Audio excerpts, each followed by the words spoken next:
Hello students, welcome back to our channel. My name is Benti and today we are going to learn further in this chapter. Today's topic is separation of soluble and insoluble substances and density of liquid. Now let's start it. Starting from separation of soluble substances. In this the process is evaporation. Evaporation is the process in which soluble solids are separated from liquid. For example, copper sulfate is dissolved in water. While it is dissolved, it forms a solution called copper sulfate solution. And thus, when it is put under the process of evaporation, water gets evaporated from it, leaving behind copper sulfate. Let's see a small activity of this process to get a better explanation.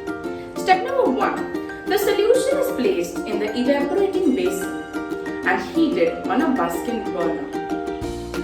Further, as you can see the picture, the process shows that the volume of the water has decreased in that basin as water has got evaporated, leaving behind little small crystals of solid. Step number 3. In the last scene, you can see that water has fully evaporated and left behind only solid crystals in the basin. Okay, but I would like to try a small activity and experiment to see is that process actually works of evaporation. Now let's see what you have to do in this process. The requirements that you have are 2 disposal glasses and 1 glass of hot water. It should be hot water. Now, what are you going to do is pour this hot water into one of the disposal glasses completely. Okay? And then you have to take another disposal glass and invert it and place it exactly close to close, rim to rim. The rim should be exactly closed so that no air passes out. Or in other words, I could say that no water droplets come out. Now, after some time for the observation, when I saw, see what we get out is this whole glass has got steamy. Can you see?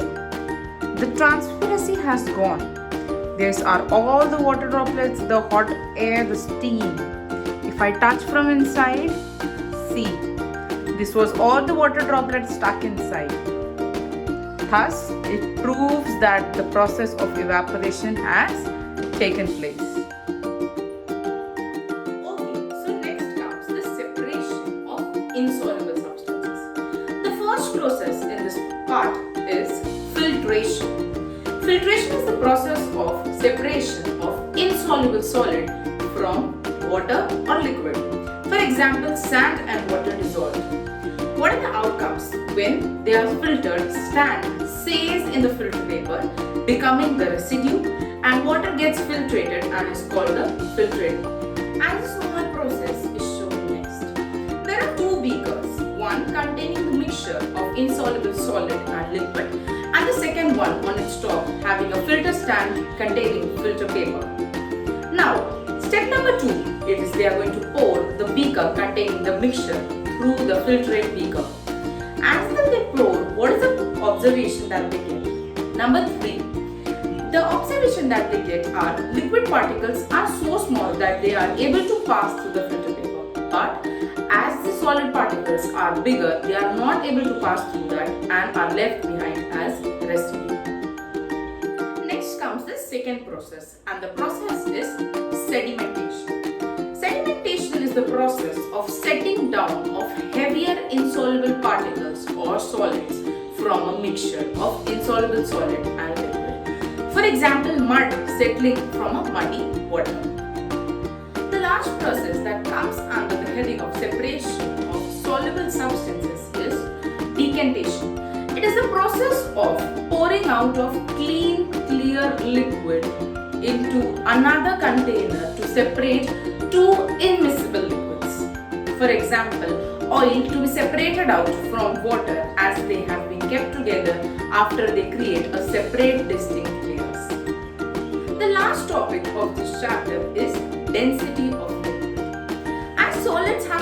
characteristics, liquids do have a characteristics well known called density. The density is the weight or the measure of how heavy the liquid is from the amount measured. Like if two have the same volume or same amount, the one having more weight is more dense.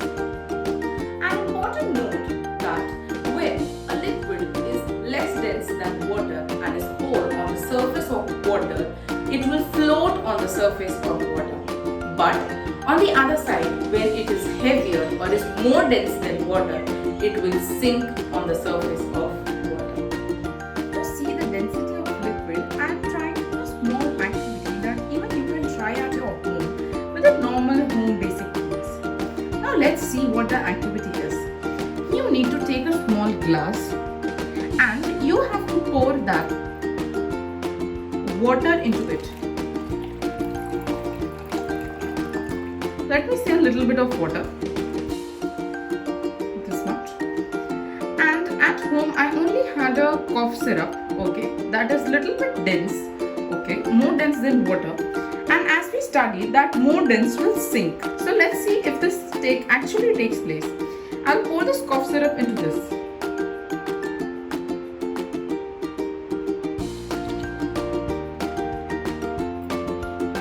And see, for now, the things that we see in the glass seems the same. Now let's see what's the observation after some time. Okay, as we plan to see the observation after some time, now let's see what it has taken place. From here you will get to see that the solution or the liquid seems the same. Now let's bring it closer to eye level. Now let's see what it comes out.